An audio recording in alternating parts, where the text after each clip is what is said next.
right, and you like the Charlotte doll. Yeah. All right, today I went to the Capital Art and Craft Festival at the Dulles Town Center in Northern Virginia. Check out what it says about it right here.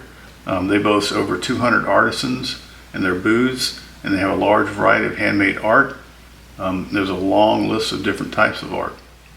I usually don't go to these types of festivals or events, but my wife wanted to go, so I'm like, okay, I take her along to a bunch of things that she probably doesn't care much about. So I'm like, I'll go with you. And here we go.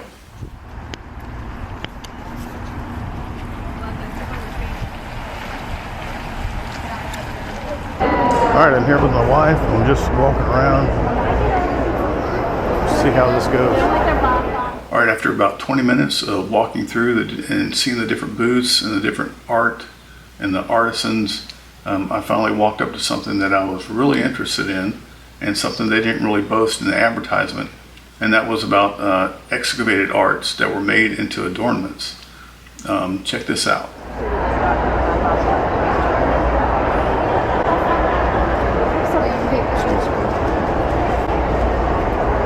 How are y'all doing today? Good. The pendants in our jewelry are made primarily out of excavated artifacts. The artifacts come from 2 locations. Half of them, half of the ones we have out here, are pieces that I find through archaeological work that my company does. So I immediately gravitated toward the frozen Charlotte necklace. And that's right here. I think it's nostalgic for me because I believe, let's see if it shows up here. I believe it is from my childhood. I actually believe I dug one of these up out of the ground at my grandfather's old farmhouse on his farmland.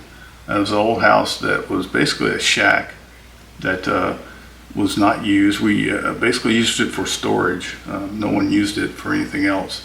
But as I was around there kind of playing, digging in the ground, I found something very similar to this, and I can remember that as a child.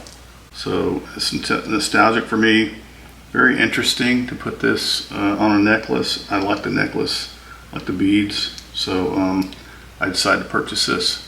Let's check it out. In the south, all throughout the southeast, based in Charleston. We do cultural resource management. It's the fancy term for saying we go in before they build and develop land, and we'll do pre-construction site surveys, archaeological and anthropological surveys of the sites. Then we will take, of course, all of our artifacts we find belong to whoever owns the property. They belong to us. So if they get deaccessioned, if our clients don't want them, then I'm also the consultant with 2 different museums. And so I'll do archaeological consultation with those.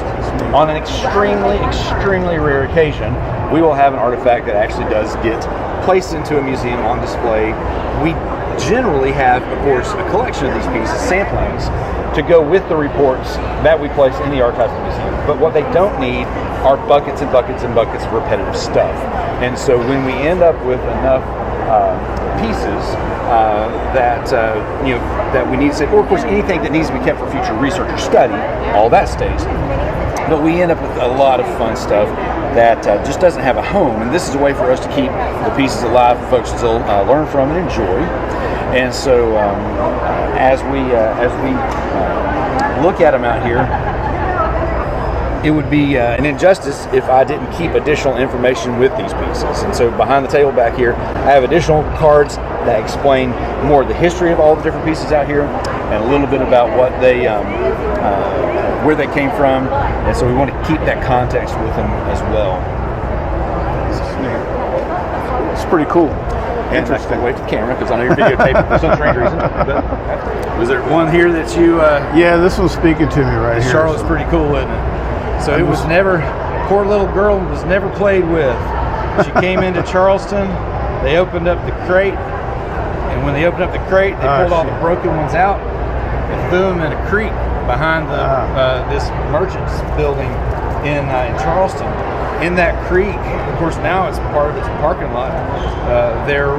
We found a bunch of the Charlotte dolls. We found pipes that were unsmoked. They didn't have carbon inside the bowls. all broken, lots of different broken pottery. And so the assumption was, because we know that there was a creek there in the 1700s, when this stuff came in, they just used it like they did with every creek in Charleston as a trash can. Right. And so we get a lot of neat stuff. We're able to go into that creek about once a year. Into that spot about once a year, and the owner lets us poke a hole in the ground. And he's out of Florida, but he lives in Florida, but he has this business. He owns this building in Charleston, so he's up there. We try to plan it when he's up there. We try to get there because he loves digging in his backyard too. And so, but he wants to do it using like archaeological method, gridding it out, and so we're slowly. Yeah. We just don't have time. And he doesn't have time really for us to do the excavation. Because you may find something. We just do a little bit at a time for him. Because you may find something that's really interesting. We have, and again, okay. It all belongs to him. Yeah. All the stuff we found belongs to him, and we just. It's such a fun little spot. He trades. He's like, all right, let's go dig, and he'll keep the significant pieces. He actually has a deed in the building. If he ever sells the building, there's artifacts from the site that will always stay with the building. And the way as legally worded, anytime that building is ever sold, these pieces are part of the building, and they're supposed to always be there. Yeah. All right, and you like the Charlotte doll? Yeah. I have a YouTube channel, and now I'm experimenting. So, well, the cool thing is, if you ever having a bad day, just put it on backwards, and it'll just let little passive aggressiveness there. There you go. Perfect. They go by a couple names. Most people would know them as a frozen Charlotte. Some people would call them penny babies in the doll collecting world, because when these were very popular in the mid to late 1800s, early 1900s, they literally were one of the most inexpensive manufactured toys you could buy a child. And so because of the fact that you could get some of them for literally pennies, they got the term penny babies. Now my wife and daughters, they do the beadwork, and we do guarantee that for life. And so 10 years from now, you break it, we fix it for free. We have over 45,000 documented pieces of jewelry that we've made in the last 21 years, and we don't know how many more undocumented pieces that we've either lost the records for it or whatnot. Cool. Thanks a lot. So, alrighty. Well, I appreciate it. What's the name of your YouTube channel? It's a GrayTrend. GrayTrend. I really enjoyed meeting Bryan Davis over at Artifactual Adornments. I'll put his card here. They're also on Facebook, and I'll put his Facebook address up here if you want to check them out. They are also into authentic excavated Viking artifacts, so that's one interesting thing also that I found out.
folks. So that abrupt ending was because the Insta360 Go 3 pod that I was wearing and walking around the festival in, the battery died in it, so it stopped recording. If you guys like the video, please click like.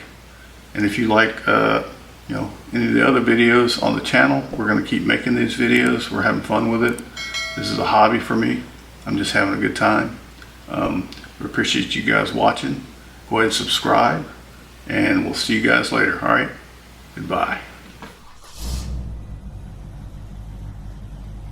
One thing I didn't mention is that I was kind of experimenting with the Insta360 Go 3 that I just purchased.